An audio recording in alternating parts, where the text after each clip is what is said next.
Assalamualaikum warahmatullahi wabarakatuh. Selamat sore Pak.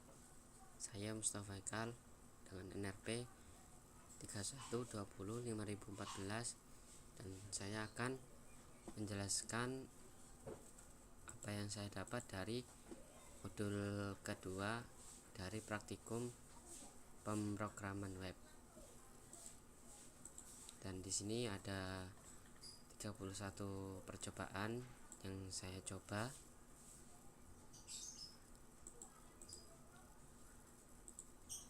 Dan ini menggunakan PHP semua. Dan yang untuk percobaan pertama, yakni percobaan pertama itu berfungsi sebagai menampilkan output di web browser, seperti Echo berfungsi untuk menampilkan output di web browser. Dan ada di petik ganda 2 ini, itu mengartikan ini sebuah string atau kalimat. Jadi ketika kita dibuka di web browser, jadi akan seperti ini. Jadi akan tampil seperti ini. Oke. Dan selanjutnya kita mencoba percobaan 2. Dan percobaan 2 ini menampilkan H1. H1 itu tag untuk title, tapi untuk judul di HTML, dan menampilkan echo dari pens seperti ini. Nanti jadinya akan berubah menjadi seperti ini. Nah, jadi seperti ini. Nah, dan di percobaan ketiga kita akan belajar mengenai echo. Echo itu tidak mengenal case sensitif. Maksudnya case sensitif itu adalah misalkan ini besar, ini kecil, ini besar kecil, itu jadinya akan sama. Jadi seperti ini.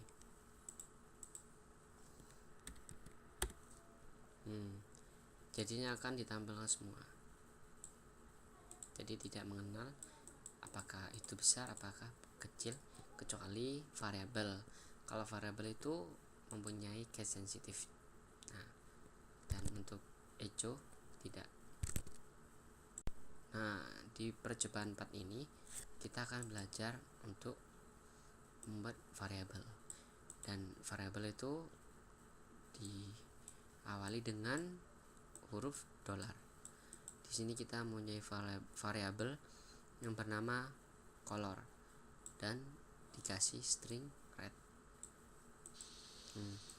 Dan ini menampilkan dari variabel color itu sendiri. Dan ini kan ada 3 variabel, dan ini yang dimaksud case sensitif. Jadi misalkan variabelnya kecil semua dan ini yang ditampil kecil, jadi ini yang akan tampil. Dan ini kan besar semua dan ini besar kecil, nanti yang di 2 ini tidak akan tampil. Jadi akan seperti ini.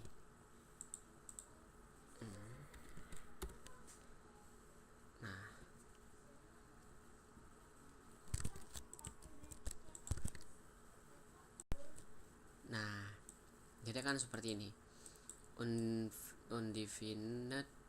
Undefined variable color karena kan sensitif, jadi yang kebaca hanya ini. Dan kita masuk di percobaan 5. Dan percobaan 5 ini kita akan mengenal namanya komentar. Komentar ini tidak akan ditampilkan di layar monitor. Jadi ini untuk komentar saja. Misalkan kita ada fungsi echo apa gitu, nanti dikasih komentar ini tidak akan ditampilkan di layar, tapi hanya untuk catatan kita sendiri. Misalkan seperti ini. Nah, tidak akan tampil kosong kan, padahal ada isinya. Dan itu untuk fungsi tag komentar.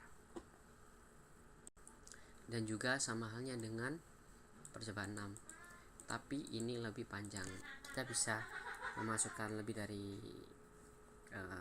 satu deret huruf atau berapa gitu. Ini komentar panjang.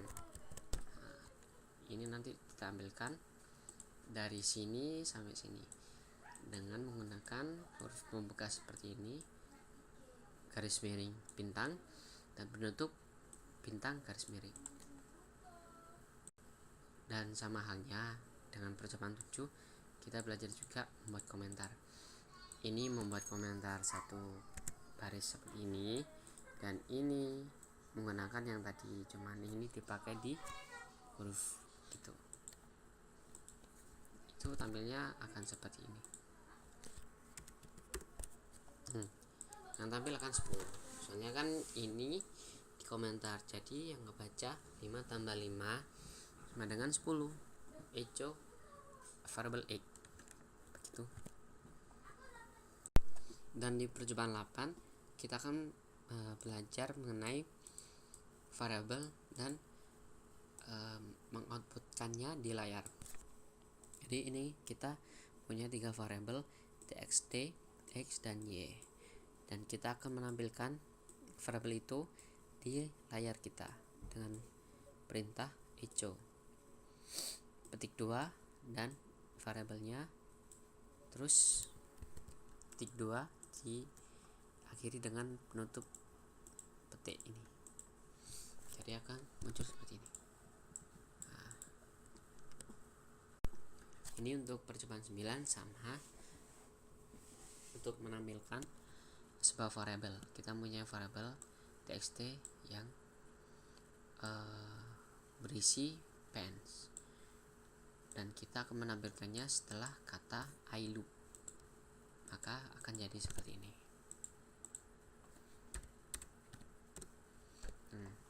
I loop Politeknik Elektronika Negeri Surabaya pens. Dan untuk percobaan 10 itu sama, tetapi mempunyai berbeda penulisannya seperti ini. Kita bisa memanggil variabel dengan tanda petik seperti ini, titik, tanda titik seperti ini, dan akan muncul seperti ini. Itu sama dengan percobaan 9. Dan di percobaan 11 kita akan belajar bagaimana mengoperasikan sebuah variabel. Kita belajar untuk menambahkan, dan kita mempunyai variabel x yang bernilai 5 dan variabel y mempunyai nilai 4. Kita akan menambahkannya, variabel x tambah variabel y, dan hasilnya kan 9, maka akan tampil seperti ini. Dan di percobaan 12 ini kita akan belajar untuk variabel global, lokal, dan statis. Di sini percobaan 12 kita belajar variabel global. Variabel global adalah variabel yang dipakai di luar dari fungsi, dan ini adalah fungsi. Kita mempunyai fungsi myTest yang membenarkan seperti ini untuk menampilkan x. Di sini fungsi nanti tidak akan menampilkan 5 ini karena ini bersifat di luar dari fungsi ini, jadi di dalam fungsi ini tidak akan terbaca. Jadi ini yang akan terbaca nanti, jadi akan seperti ini. Jadi akan seperti ini. Jadi variabel x itu kosong, dan ini yang di dalam fungsi, dan ini yang di luar fungsi, akan jadi seperti ini. Nah, dalam percobaan 14 ini kita akan belajar namanya variabel global. Variabel global sendiri itu kita bisa mengenali variabel ini di luar dari fungsinya ini, di fungsi myTest. Jadi misalkan kita mempunyai variabel global x dan y,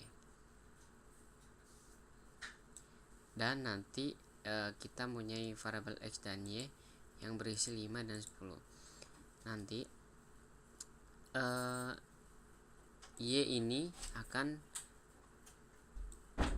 didapatkan dari hasil penjumlahan x dan y, maka nanti dari variabel global ini akan ditampilkan hasil dari penjumlahan tadi. Jadi akan seperti ini. Nah, jadi akan tampil nilai 15. Dan untuk percobaan 15 sama, tetapi beda penulisan. Kita bisa menuliskan variabel global seperti ini.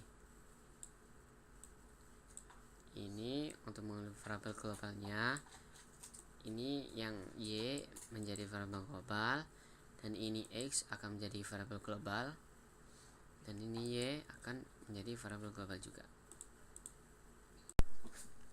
Dan untuk percobaan 16 ini kita akan belajar mengenai increment. Increment adalah misal kita mempunyai variabel statik. Variabel statik itu x-nya tetap 0. Dalam arti x-nya itu tidak akan berubah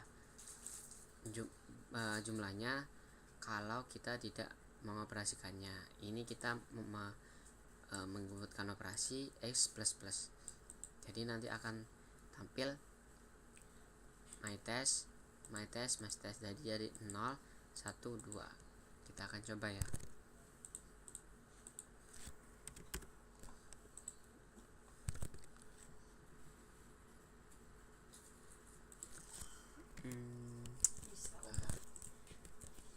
Jadi akan tampil seperti ini.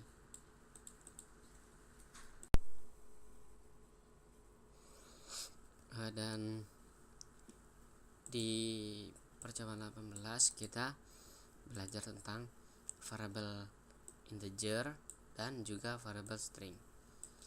Jadi variabel string itu untuk menampilkan kalimat, dan integer berfungsi untuk menampilkan angka. Jadi ini kita mempunyai variabel yang berisi variabel string dan integer. Jadi akan tampil seperti ini. Dan di percobaan 19 kita tadi kan ada fungsi yang bernama echo. Echo dan print itu mempunyai fungsi yang sama untuk menampilkan output di layar. Dan kita akan memperhatikan print sekarang. Jadi print itu sama seperti echo untuk menampilkan output di layar. Jadi akan jadi seperti ini. Dan di percobaan 21 itu kita mempelajari variabel string juga. Ini variabel x yang diisi dengan tipe data string. Maka akan tampil seperti ini.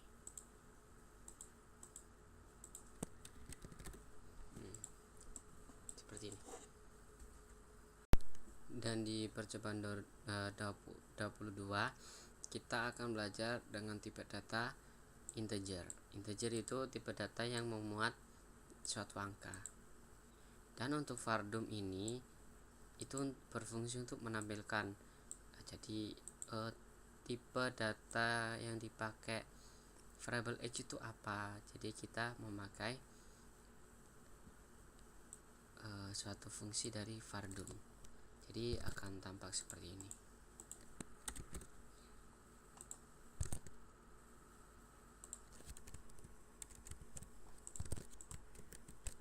Nah, jadi akan tampak seperti ini. Jadi ini vardum akan menampilkan ini tipe data integer. Jadi dia akan menampilkan int. Dan ini untuk angkanya. Dan untuk percobaan 23 kita akan belajar dengan tipe data float. Float itu sama seperti integer, cuman bedanya float itu untuk angka-angka desimal. Jadi kita menggunakan vardum untuk mengetahui tipe data apa yang digunakan di variabel x. Jadi akan jadi seperti ini, float. Dan ini nilainya. Dan di percobaan 24 kita akan belajar tipe data array. Tipe data array itu suatu tipe data yang bisa menyimpan banyak nilai dari suatu tipe data. Misalkan kita akan menyimpan string, tapi untuk jumlah jumlah yang tertentu.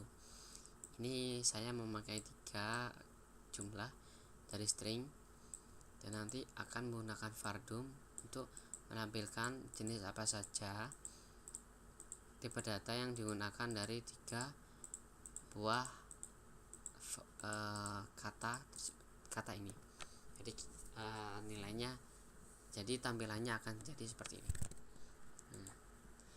Ini menampilkan array 3, jadi arraynya ada 3, dan ini untuk string 5 dan Volvo, dan ini untuk indeks 1. Array itu dimulai dari indeks 0. Jadi biasanya kita akan memulai angka dari 1, tetapi untuk array ini nanti dimulai angka dari 0. Kan jadi seperti ini. Dan di percobaan 26 ini kita akan belajar tipe data null. Null itu untuk menampilkan tipe data yang berjumlah 0. Jadi untuk menampilkan bahwa tipe data ini kosong, kita akan memakai null. Jadi kita akan punya variable x yang berisi hello world, dan kita akan menjadikannya sebuah null. Null itu berarti kosong, dan kita akan menggunakan vardum untuk mengetahui apakah tipe data yang digunakan jadi variable x. Jadi akan jadi seperti ini. Jadi akan terkesan null. Dan di percobaan 27 ini kita akan belajar dengan fungsi strlen. Strlen itu fungsi untuk menghitung sebuah string. Ini ada beberapa kata sih ini. Jadi kita menggunakan echo strlen ini. Dia kan seperti ini. Jadi hello world itu ada 11 huruf. Dan di percobaan 28 ini kita akan belajar dengan str_word_count. Ini berfungsi untuk menghitung sama seperti strlen, cuman bedanya ini untuk menghitung berapa jumlah string yang digunakan dari hello world ini. Ini stringnya ada 2, hello dan world. Jadi nanti akan menampilkan 2. Jadi akan seperti ini. Di percobaan 29 kita akan belajar dengan strref. Ini berfungsi untuk membalikkan suatu kalimat. Misalkan hello world, nanti akan dibalik. Jadi D ini depan, L di depan, dan world itu jadi seperti ini. Jadi akan menampilkan seperti ini. Di percobaan 30 ini kita akan belajar dengan strpost. strpost ini untuk mencari, misalkan kita mempunyai 2 string dan ini berisikan hello world, dan kita akan mencari wordnya itu dimulai di indeks berapa atau di kata berapa. Jadi kita akan menemukan ini dimulai dari kata berapa, dan ini jadinya akan jadi seperti ini. Jadi hello world nanti itu dimulai dari indeks ke-6. Dan di percobaan yang terakhir kita akan belajar dengan namanya str_iReplace. Jadi itu mempunyai fungsi sebagai pengganti kata. Misalkan kita ada kata hello world, akan tetapi wordnya ini nanti akan diubah dengan penjos. Jadi kita mencari word di sini, nanti akan diganti dengan penjos. Jadi akan seperti ini.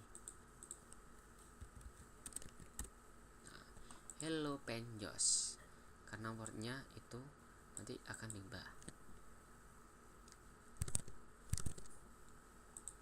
Dan sekian Bapak untuk tutorial yang saya berikan, dan mohon maaf jika ada saya salah kata atau kurangnya, dan saya juga masih belajar Pak, dan terima kasih Pak.